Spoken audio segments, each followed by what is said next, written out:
Filosofia e Cotidiano em Pauta, com Jean Gaspar e Henry de Carvalho. Boa noite, eu sou Jean Gaspar e está começando mais um Filosofia no Cotidiano, um programa que discute fatos do cotidiano por meio de reflexões filosóficas. Boa noite, eu sou Henry de Carvalho e esse é o Filosofia no Cotidiano, um programa que busca trazer o diálogo filosófico que há muito deixou de ser praticado, permitindo que as diferentes linhas do pensamento filosófico elevem-se no sentido de buscar resolver conscientemente problemas postos da cotidianidade e em proveito da vida humana. No decorrer do programa, o músico concertista William Gomes ilustra ao som do violão as temáticas a serem discutidas, fazendo um comentário estético sobre as músicas executadas. Filosofia no Cotidiano vai ao ar sempre aos domingos, das 21 às 22 horas, com reprise nas terças-feiras, das 20 às 21 horas. Nesta semana você acompanha o programa que fecha o ciclo sobre estética, arte e mímese. O que a arte pode dizer da vida? Qual a experiência que temos ao entrar em contato com uma obra de arte? Diante dessas e de outras tantas questões que nos suscita uma obra de arte, é essencial para compreendermos as questões acerca da arte o conceito de mimesis. Não devemos entender o conceito de mimesis como simples cópia, mas sim interação das ações humanas em sua essência. Essa noite, para expor e responder as questões, estará aqui a atriz e diretora Mônica Grando, mestre em comunicação e semiótica pela PUC de São Paulo, além de diretora da Companhia do Ator Careca desde 2002 e professora no Teatro Escola Macunaíma. Na noite de hoje, conversamos com a diretora de teatro Mônica Grando, que nos traz o tema a ser discutido acerca da cena teatral. Qual a interferência que os locais como palco italiano, o teatro de arena e o teatro de rua dão à apresentação teatral, diante da necessidade do ator, da peça e do espectador? O que representa o espaço cênico no conjunto da obra? Como os gregos, em seus espaços cênicos, eram influenciados na apresentação das tragédias? E como as obras, em sua representação, retornavam à plateia? E o que o espaço cênico influenciava? Como nos é apresentado na contemporaneidade a relação peça, plateia e lugar teatral? Discutir a influência do lugar teatral com um olhar atento para a ideia de mimesis é o que propõe a professora Mônica Grando no seu reconhecimento de algo sobre nós e sobre o mundo vivido. Podemos nos ajudar a compreender como esse elemento teatral compõe o teatro e nos ajuda a compreender a obra, e como essa pode retornar ao mundo vivido e nos fazer pensar mais e melhor acerca das condições humanas? A relevância do tema estética e mímese recai sobre os modos atuais dos indivíduos de nossa contemporaneidade perceberem o mundo sociocultural, portanto, materialização dos sistemas de objetos, relações sociais de produção e símbolos efetivados pelos indivíduos de uma forma muito distante da que o aproximaria da condição do humano genérico. Optou-se, ou mesmo obliteraram-se em grande medida, os caminhos que levariam a elevados níveis de percepção e sensibilidade acerca do mundo. As representações não passam de bambochatas cansativas e inúteis. Moralistas não de uma universalidade da condição do humano genérico, mas dos interesses de uma restrita classe dominante, que, tendo criado o estranhamento da vida, ela própria não reconhece qualquer outra possibilidade de elevação espiritual, nesse caso pelas artes, que não nos pastiches mais que patéticos da vida burguesa, e do irracionalismo abstrato e alienante, mas mercadologicamente viável. Recuperar a discussão acerca da arte se faz verdadeiramente relevante e urgente para tornar nosso mundo mais sensível, repleto de sentido e um pouco mais próximo de nossa condição humano-genérica. E no próximo bloco, a atriz e diretora Mônica Grando irá participar de um diálogo aqui conosco sobre o tema proposto. Este programa tem a colaboração de DAF Soluções Digitais e Franco e Bachó Móveis. Filosofia no Cotidiano, volta já, não saia daí.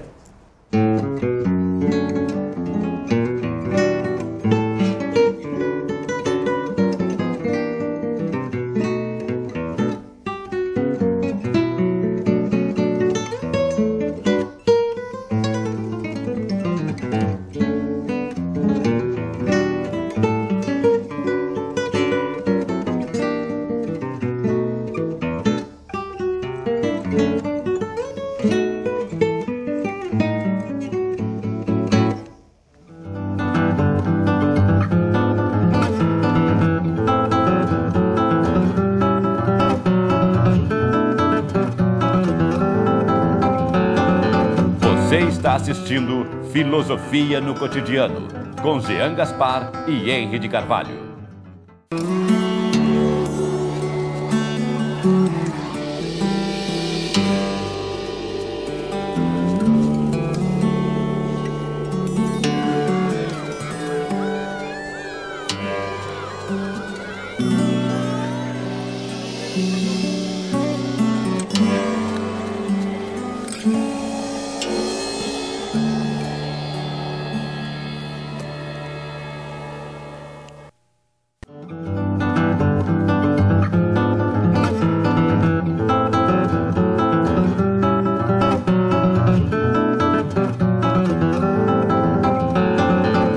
Você está assistindo Filosofia no Cotidiano, com Jean Gaspar e Henri de Carvalho.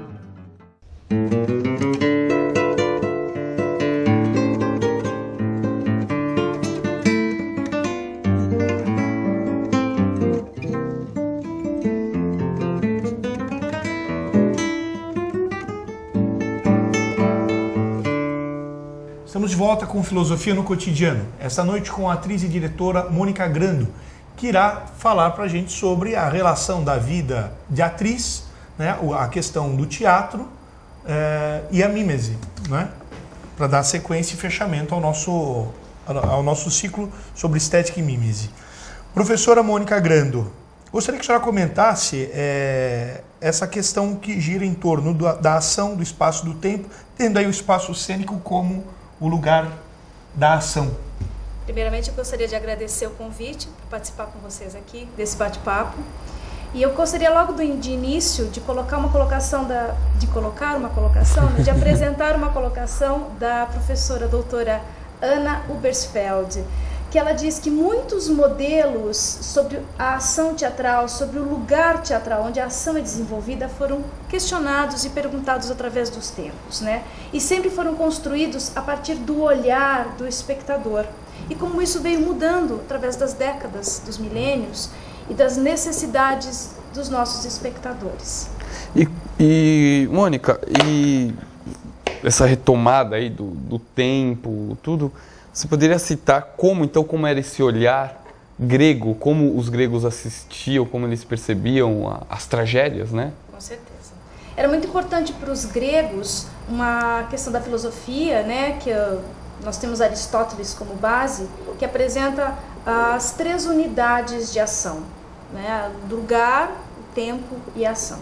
Para os gregos era muito importante que a ação dramática se desenvolvesse em um único lugar, ou seja, a porta do castelo, dentro de um castelo, durante um espaço de tempo, às 24 horas de um dia, né, e que a ação fosse uma ação, não diria cotidiana, mas que ela fosse possível, que ela fosse cabível dentro daquela representação que eles estavam fazendo.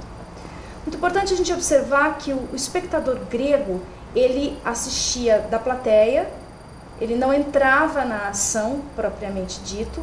Muitos dos gregos participavam das danças, das mise-en-scènes do espetáculo, não apenas como espectador, mas ali no momento como atores daquele espetáculo.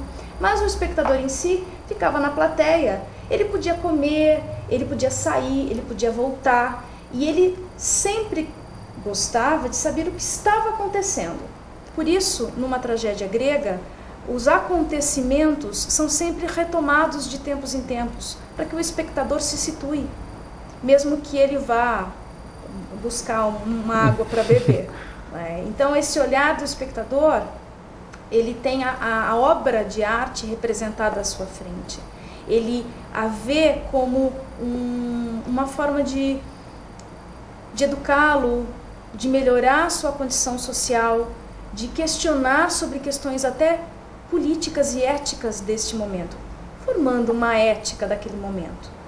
É muito importante a gente observar que, na atualidade, o espectador, e nós vamos falar bastante dele, ele também gosta de ver espetáculos assim, porque ele precisa assistir o espetáculo e ser um agente, como nós falamos, um agente passivo da obra, o que não é ruim, por um ponto de vista, mas pode ser por outro. Mônica, então, esse olhar, esse que você cita da obra do espectador grego para a obra grega, se dá em um só espaço de tempo, em um só lugar, que tinha essa necessidade. Agora, e na recepção, porque ali o Aristóteles tinha muita a preocupação, e o que ele tratou muito na poética, foi a questão da catarse, né? Que era o retorno da obra. Então, e você citou até um ponto que eu ainda não conhecia da tragédia, que era o sair e voltar para o assistir, né? Então, aí até me faz pensar um pouco na novela, né? Que você está assistindo a novela, você sai, volta, chora, não chora, esse é um ponto interessante. vai tomar um Guaraná. Aliás, até eu ia tratar de alguma coisa parecida. Que, como é essa relação do espectador naquela época, porque o teatro tinha uma função social bastante específica naquela época, e hoje o espetáculo teatral é uma propriedade privada. Bem mais do que hoje, né? Bem mais do que...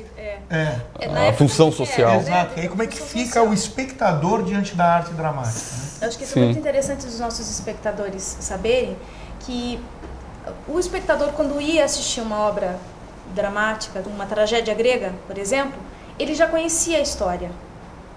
A história não era uma novidade para ele. Ele já sabia tudo o que ia acontecer, como aquele personagem ia terminar.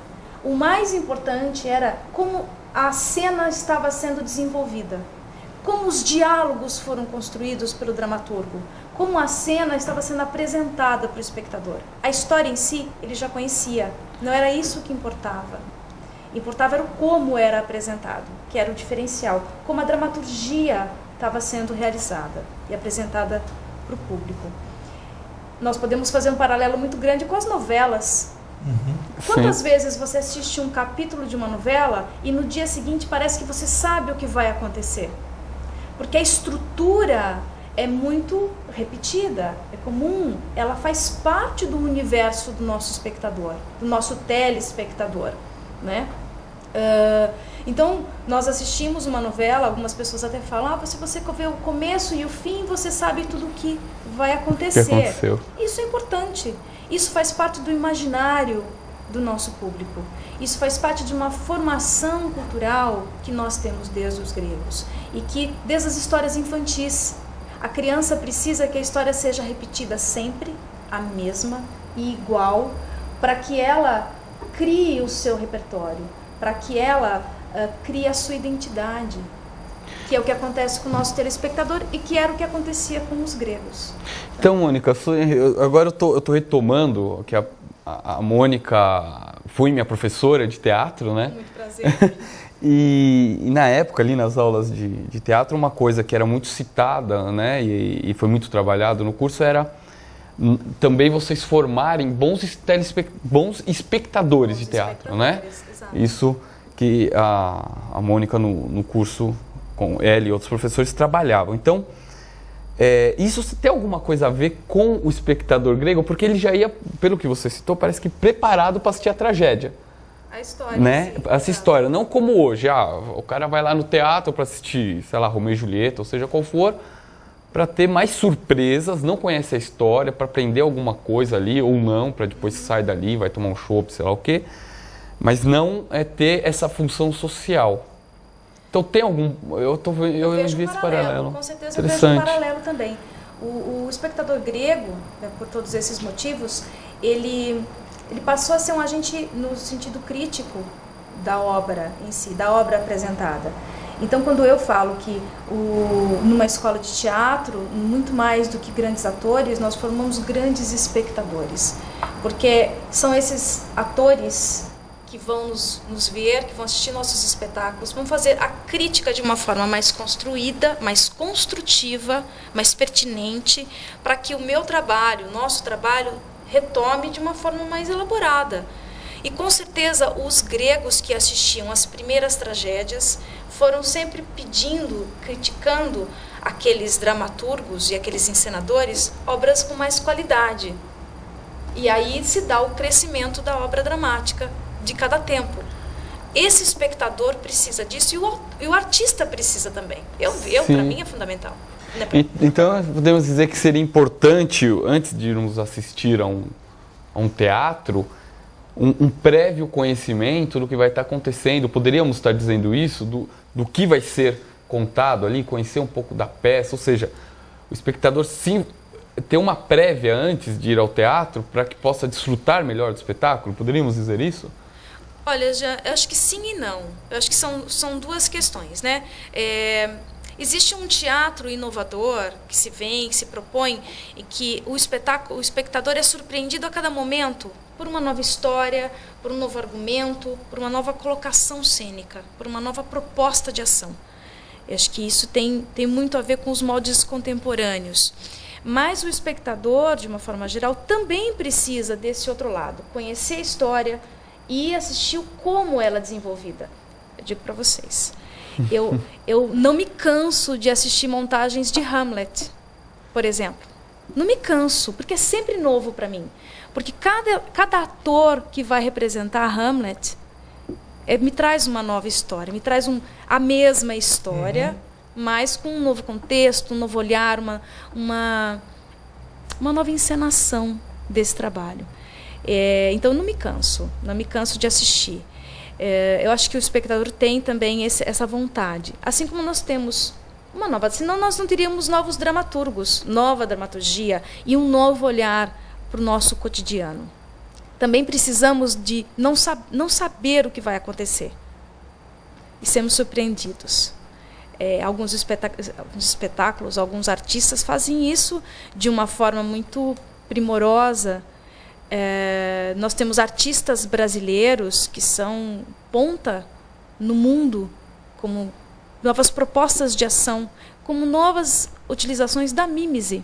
Eu posso citar aqui o LUME, que é o Núcleo Interdisciplinar de Teatro da Unicamp, que é mantido dentro da estrutura da Unicamp, à parte, mas ligado à Unicamp, onde eles desenvolvem uma pesquisa sobre a mímese corpórea muito fundamentada na atualidade. Deixo também aqui como sugestão contactá-los, posso servir como intermediadora, porque eles vão falar desse assunto e eles vão sempre trazer uma linguagem nova,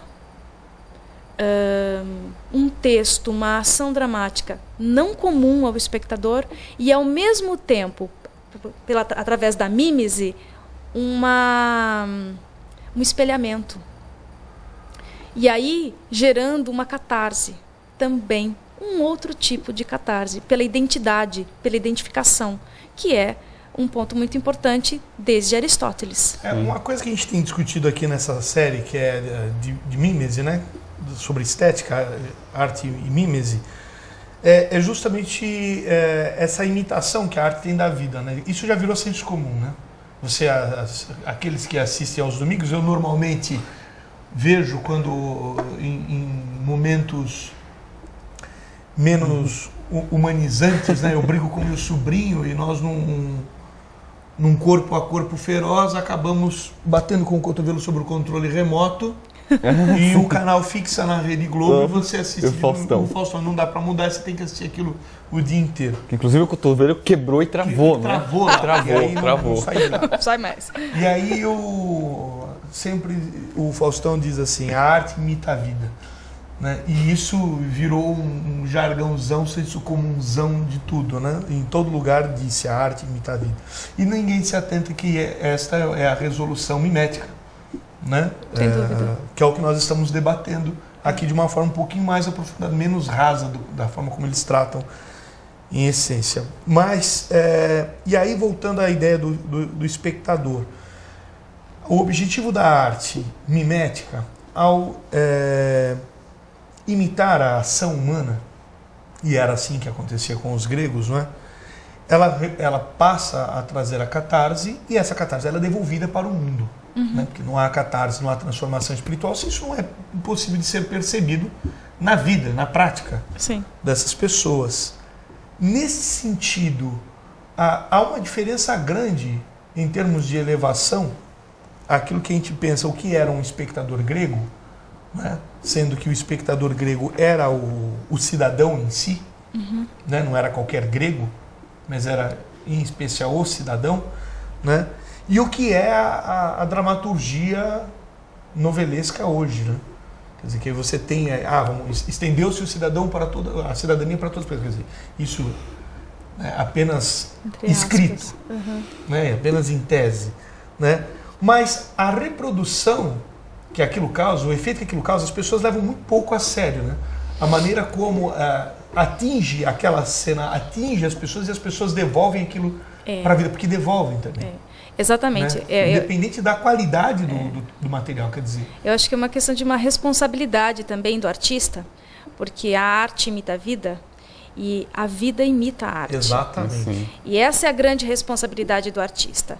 Nós falamos dos gregos, nós também podemos falar do período elisabetano.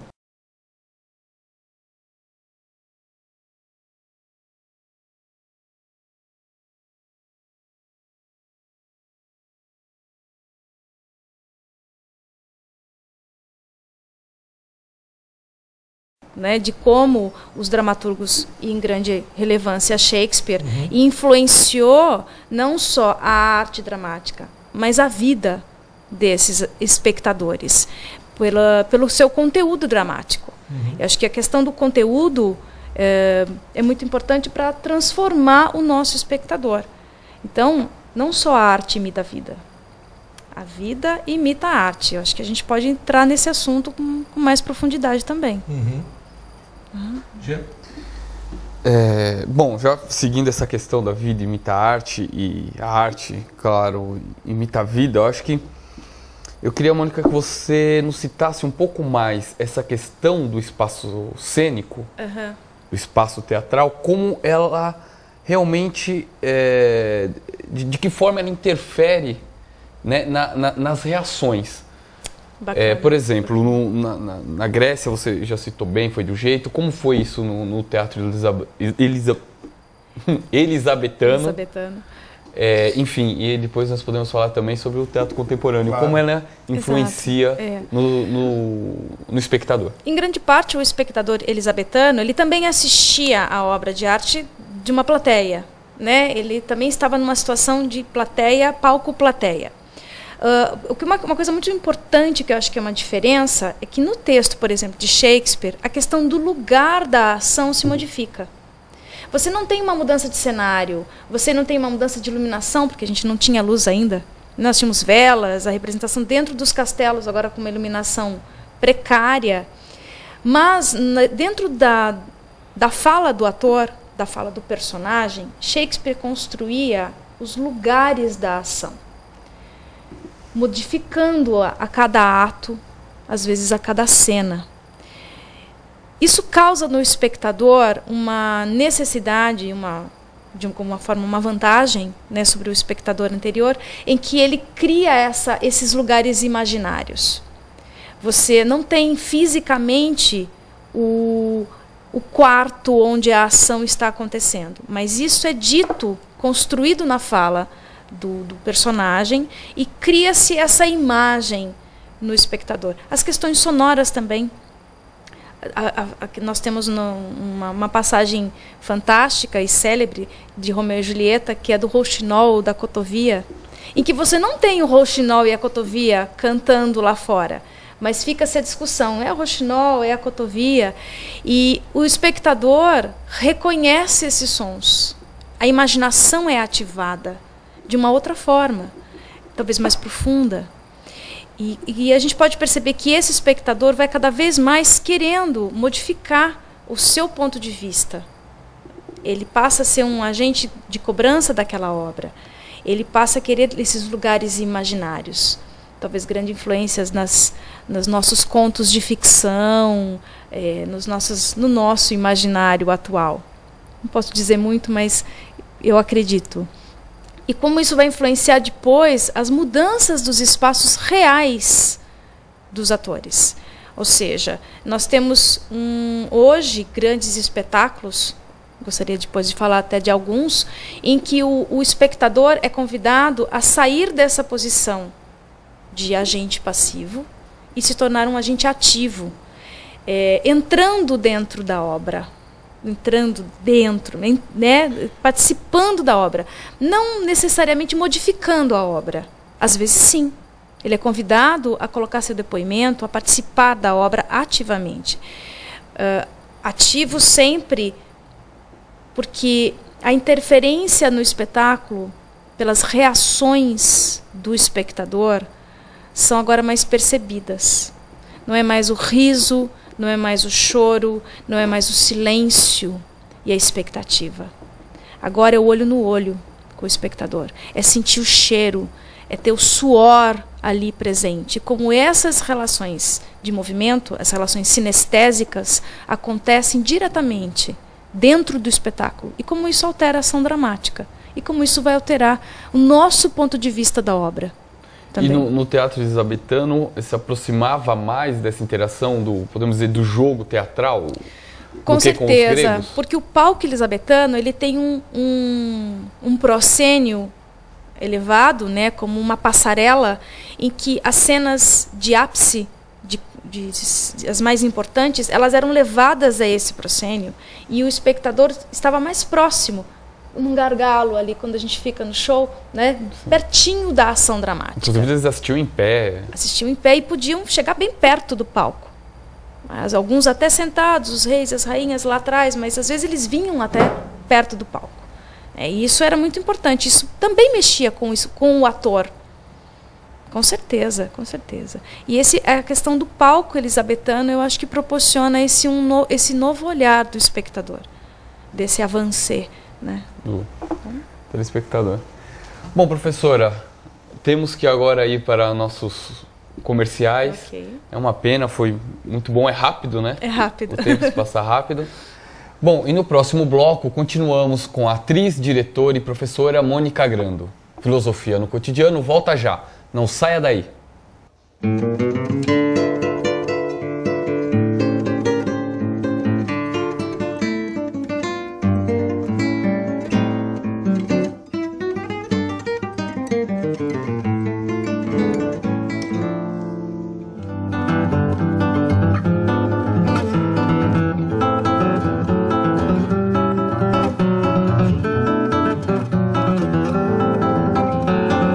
Você está assistindo Filosofia no Cotidiano, com Jean Gaspar e Henry de Carvalho. Requebra bumbum, nome, nome, nome. Ai, requebra bumbum, nome, nome, nome. Ai, requebra bum, nome, nome, nome. Ai, requebra bumbum, nome, nome, nome. Ai, requebra bum. Dessa vez eu quero ver você mexer. Quero ver. Requebra bumbum, nome, nome, nome. Requebra bumbum, nome, nome, nome. Ai, requebra bum, nome, nome, nome. Ai, requebra bumbum, nome, nome, nome. Requebra bumbum.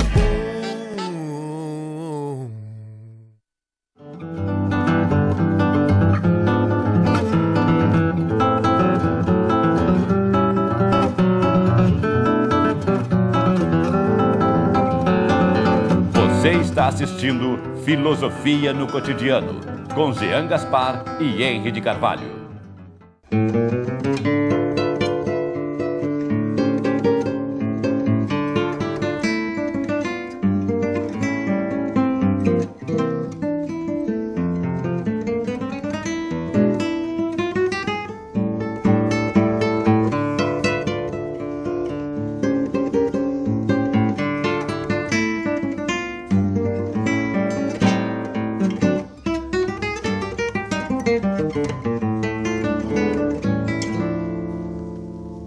Estamos de volta com Filosofia no Cotidiano. Neste terceiro e último bloco, continuamos com a atriz e diretora Mônica Grando, no diálogo que encerra o ciclo Estética, Arte e Mímese.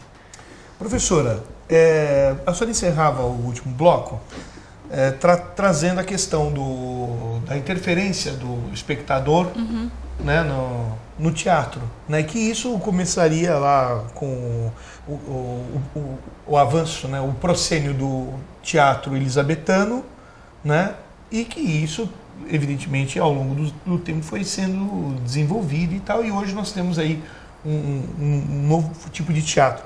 Mas aí eu ia perguntar para a senhora da seguinte maneira, desse teatro, dessa nova forma de representação ou de expressão teatral, que promove essa interatividade, ele não está também atrelado à linhagem do pensamento filosófico fenomenológico?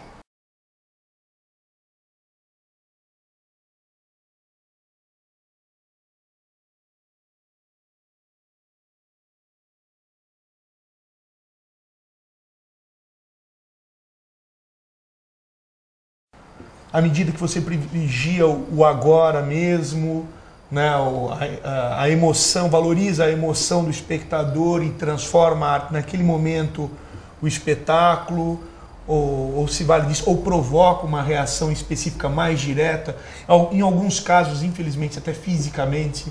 Né? E isso não causa um problema maior? Quer dizer, até onde isso é positivo? Então, vou perguntar de outra maneira, até onde essa relação com o espectador ela é positiva à medida que ela transcende a espiritualidade do espectador, uma vez que ataca ele de imediato pelos fenômenos, e isso algo que parece ser anterior à própria racionalidade, já que privilegia a surpresa, não é?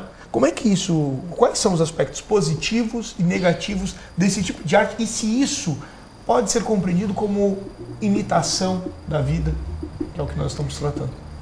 Eu acho que tem dois pontos aí que a gente pode começar a discutir. O primeiro deles, eu queria fazer uma citação de Milton Santos, né, falar um pouquinho dele, em que ele fala que a existência do ser humano implica a sua colocação no espaço. Ou seja, seja a sua existência material, seja a sua existência imaginária. Como o espaço em que o indivíduo é criado, o espaço onde o indivíduo está inserido, o influencia nas suas questões físicas e imaginárias. Essa é uma coisa que eu acho que os nossos contemporâneos, os nossos agentes teatrais, eles mostram a obra dentro desses espaços cênicos. Eu vou poder falar muito do Teatro da Vertigem, que faz isso com grande primazia. Outra questão, que é uma retomada, na verdade, de um momento anterior aos gregos, da questão do... me fugiu a palavra, mas das ações das danças, do culto, do ritual, do rito grego, em que o ator do ritual era o próprio espectador. É uma necessidade humana participar das ações dramáticas, não só como agente passivo, como espectador passivo, mas como agente ativo.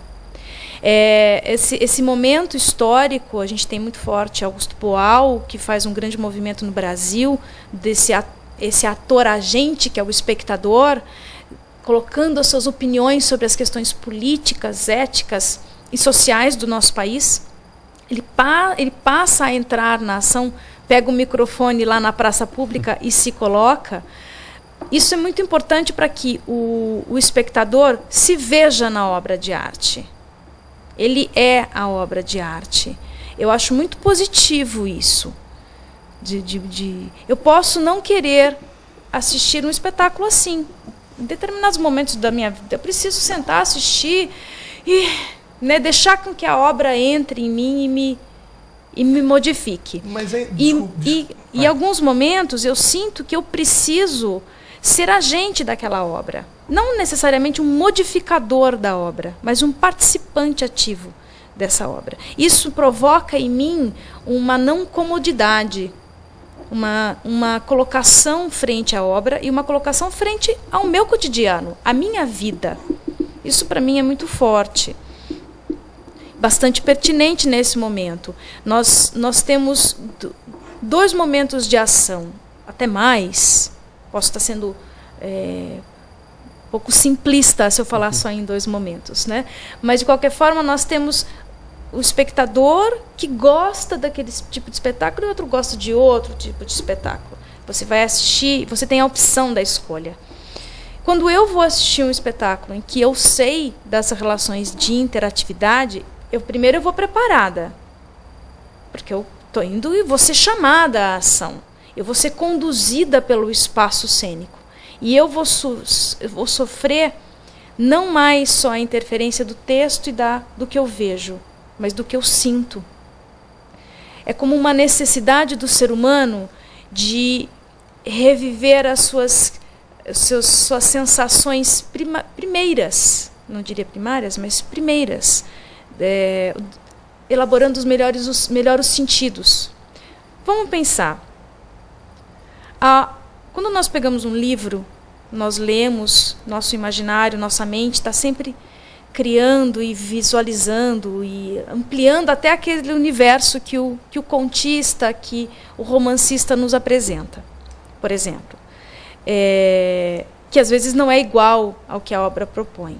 Quando nós assistimos um espetáculo, o ator, o diretor, ele coloca também o ponto de vista dele da obra. Ele apresenta para nós aquilo que ele viu, aquilo que ele está entendendo. E nós fazemos a interpretação daquela obra.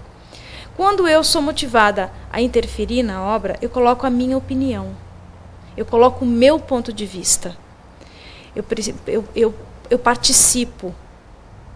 Eu acho que isso é muito importante para que o nosso espectador ele tenha essa vontade de fazer isso na própria vida. E não ficar mais na frente da TV, travado o cotovelo lá num único canal, que ele possa mudar de canal, ou que ele possa levantar da sua cadeira e ir para a vida, e agir na sua vida. Mas aí, professora, não existe aí uma questão que deve ser pensada sobre, assim, se a arte ela é um mecanismo privado, tudo bem, o Augusto Boal num campo aberto, né, trabalhando ali fazendo teatro de rua e tal, é uma situação em particular. Nem particular, vamos colocar em especial. Em especial. Mas quando você vai a um teatro qualquer, ainda que seja uma arena, ainda que seja qualquer coisa assim, um teatro nesse formato de arena e tal, ou até daquelas instalações como se fazia nos anos 90, né? Pegar uma casa e fazer a encenação dentro da casa. Hoje eu não tenho visto mais esse tipo de coisa. Está retomando, né? Estão retomando. Bom, você tem uma relação, o espectador nem sempre ele é avisado, né? Nem sempre ele tem o preparo, enquanto espectador, para ter essa dimensão de que, olha, estou indo assistir a isto. Às vezes ele é convidado, ele é chamado, vamos assistir a peça, e ele vai e de repente tem uma bela surpresa.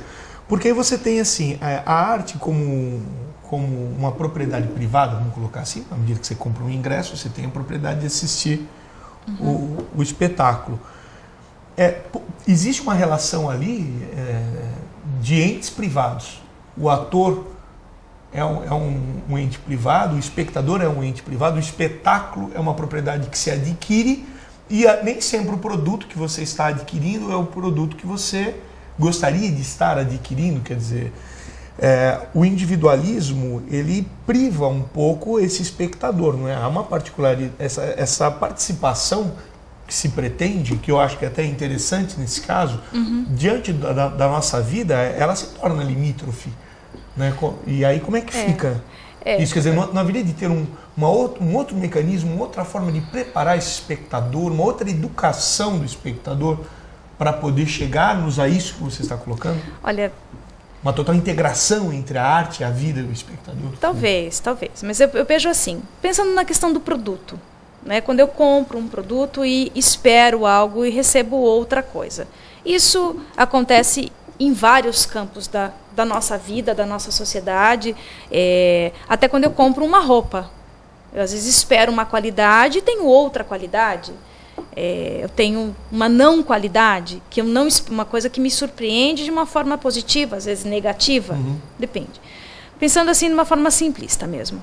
Quando eu vou a um espetáculo, sobre o meu ponto de vista, eu devo estar preparado para tudo. Primeiro.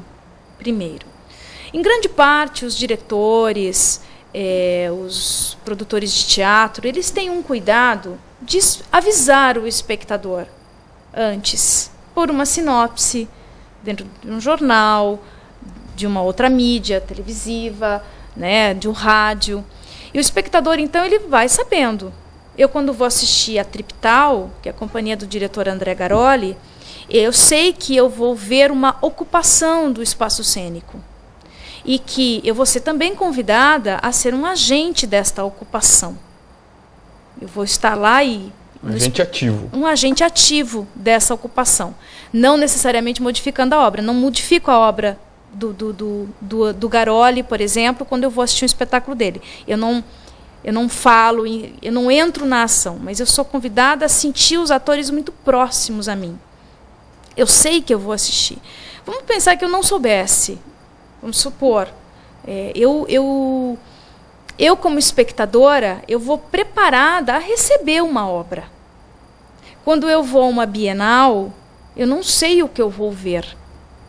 Eu tenho que estar pronta a ver, a sentir e a discutir depois aquela obra. O teatro, para mim, tem a mesma função. Eu não preciso estar preparado para tudo. Eu posso ser surpreendida. É claro que a surpresa, e nesse caso eu corro o risco, de gostar ou não gostar. É uma questão muito pessoal. E o artista, quando faz um espetáculo deste nível, com este grau de atuação, ele também sabe que ele vai ter um espectador que pode gostar ou não gostar. Que tem todo o direito. Uhum. Eu acho que isso é o mais importante. A questão do direito do espectador. De gostar da obra, de não gostar da obra, de ir para casa e discutir essa obra. Aquela pulguinha atrás da orelha e vai comer uma pizza, delícia comer uma pizza depois de um espetáculo, mas poder falar daquilo que aquilo mexe, aquilo trouxe alguma coisa, causou em mim uma nova sensação, um novo olhar para a minha vida. É muito mais, eu acho que é muito mais ativo e cutuca muito mais o espectador quando ele é surpreendido e mesmo que ele se sinta mal. Porque uma obra não tem que causar prazer o tempo todo. Às vezes, o contrário. Ela tem que nos causar um negócio, uma comichão, um estado de... Eu quero correr, fugir daqui. Mas vamos ver até onde isso vai me levar. Nesse ponto, nós começamos a formar um novo espectador. Para mim, é muito importante que esses espetáculos aconteçam, porque esse novo espectador vai não só olhar para a minha arte com outros olhos, mas vai olhar para a própria vida com outros olhos. Então, eu gostaria só de acrescentar, se você me permite. Sim, claro. Para que a professora, então, comente como é que é a relação que tem o seu grupo de teatro, o seu trabalho em especial, com esse tipo de atividade. Como é que você trabalha isso? Como é que você traz isso? Muito curiosamente, na companhia do Ator Careca, nem sempre nós temos essa ação tão ativa do espectador dentro da cena teatral. Tem o meu último espetáculo, Algumas Vozes, que nós participamos do 12º Cultura Inglesa Festival, né, falando um pouquinho para vocês. A ação dramática se passa num palco, numa caixa, um palco italiano, o espectador sentado na plateia assistindo. O nosso objetivo é que este texto seja realmente, ouvido, escutado, entendido pelo espectador. Porque é um texto novo, é um assunto que fala sobre esquizofrenia e sobre a importância da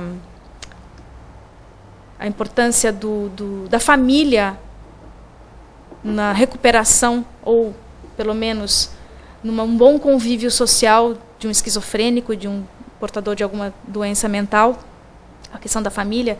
E é um texto que não se toca, é um assunto que não se fala. Então, para nós é importante que o espectador ouça aquela história, participe, ouve como um agente de receber uma informação, passivo, e que provavelmente isso vai causar nele uma reflexão outra para a própria vida.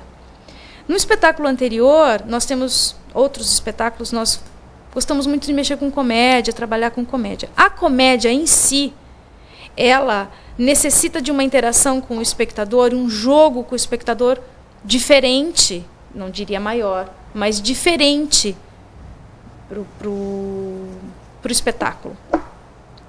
E às vezes a necessidade de falar com alguém da plateia, até citar nomes de pessoas da plateia, causa uma sensação de estar dentro da ação. Está. Você está dentro da obra, você faz parte da obra.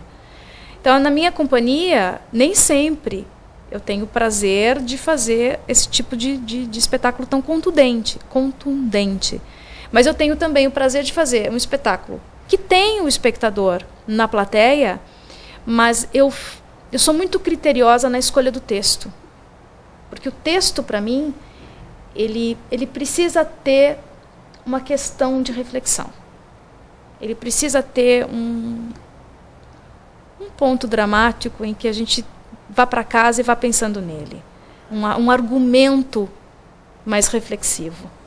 Porque esse ponto da reflexão, do próprio texto teatral, do trabalho do dramaturgo, né? Do dramaturgo é muito importante. Que vai fazer com que, né, o espectador tenha a famosa, né, catarse, a famosa purificação. Um fato interessante, né, que o Pirandello trabalha muito isso, né? Exato. A questão, o papel do dramaturgo, do ator, né, e do dramaturgo, ator e personagem. Qual é o papel e o que com a sua vivência influencia, e do diretor também. Né, ele pega os quatro, o diretor. Então, o que o diretor influencia na obra do dramaturgo, o que o ator influencia na personagem que foi escrita pelo dramaturgo, né? Por isso que ele faz um dualismo que é chamado ser e pensar ser. Né? E que acaba dentro da obra, do teatro, que às vezes ele fala que nem sempre se representa realmente o que era o texto, né? Que acaba passando por tamanhas interpretações. E aí tem o quinto agente, que é o que nós mais tratamos hoje aqui, que é o espectador. Na semiótica, a gente diz que quem interpreta não somos nós, atores, são os espectadores. São os espectadores. São eles que interpretam a obra, porque é esse crivo que vai ser dado pela experiência pessoal de cada um. Pirandello é fantástico de falar, eu acho que ele... Talvez a gente pudesse discorrer aqui longamente também sobre esse assunto. O Jean, muito conhecedor, né, de Pirandello. Um pouco. Não, bastante, mais do que eu. Mas nós podemos ver como ele também vai influenciar esse outro ponto de vista da relação do espectador. Como é importante essas relações das faces de atuação de cada um dos integrantes da obra, de cada um dos agentes na obra. Ele é um grande dramaturgo e uma pessoa que vai discutir isso com bastante profundidade. Sim. E com certeza vai influenciar os nossos tempos. Inclusive, um fato curioso, que até uma entrevista que ele deu aqui no Brasil, no jornal, acho que no Jornal do Brasil, eu não lembro agora quem entrevistou ele, questionou, as suas comédias, né, assim, às vezes levam ao vazio, ao nada. Ele falou... Não foi o Sérgio Buarque? Foi o Sérgio Buarque de Holanda. Eu já falei tantos para você que você já até por osmose. Aí ele falou, não, peraí, alguma coisa está mal compreendida. Eu escrevo tragédias. Eu escrevo sobre o drama humano. Sobre esse problema que às vezes nós não sabemos também nos colocar dentro da nossa vida. Quem nós somos ou deixamos de ser, como agimos ou deixamos de agir. E isso acontece no palco. Isso acontece no palco. Né? Isso eu acho bem interessante. Ele falou, não, é tragédia, hein? Eu não faço comédia, é tragédia.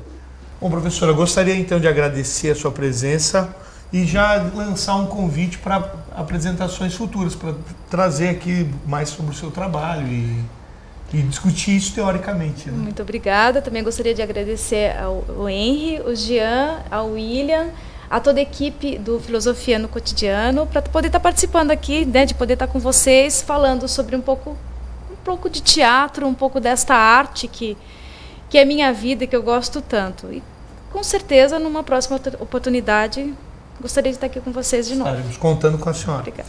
Agora, professora, como é de costume, todo final do programa nós fazemos os comentários estéticos, mas especificamente voltados para a música. Independente do tema que nós estamos discutindo, que na ocasião é estética, mas em vários outros momentos, sobre política, sobre o humanismo, a gente sempre traz um comentário estético do professor William, que é o nosso músico concertista aqui. Então, Fica aí o comentário do William. Escolhi para o programa de hoje mais uma música brasileira, chamada Jorge do Fusa, do compositor paulistano Aníbal Augusto Sardinha, mais conhecido como Garoto.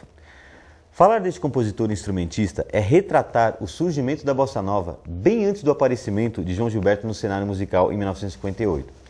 Aliás, João Gilberto deve ter colhido muitos bons frutos ouvindo essa referência da música brasileira. Garoto dominava com técnica fluente vários instrumentos de corda. O violão acústico, o violão elétrico, o violão tenor, banjo, contrabaixo, violoncelo, guitarra havaiana, guitarra portuguesa, cavaquinho, bandolim e até piano. Garoto teve grandes feitos na música. Como exemplo, ele tocou com Carmen Miranda, foi para os Estados Unidos com esse grupo da Carmen chamado de Bando da Lua. Lá ele roubava a cena nos shows da Carmen. O público era grande parte para assistir aquele notável virtuose das cordas. Nomes como Duke Ellington e Art Tatum eram, entre outros, assíduos na plateia.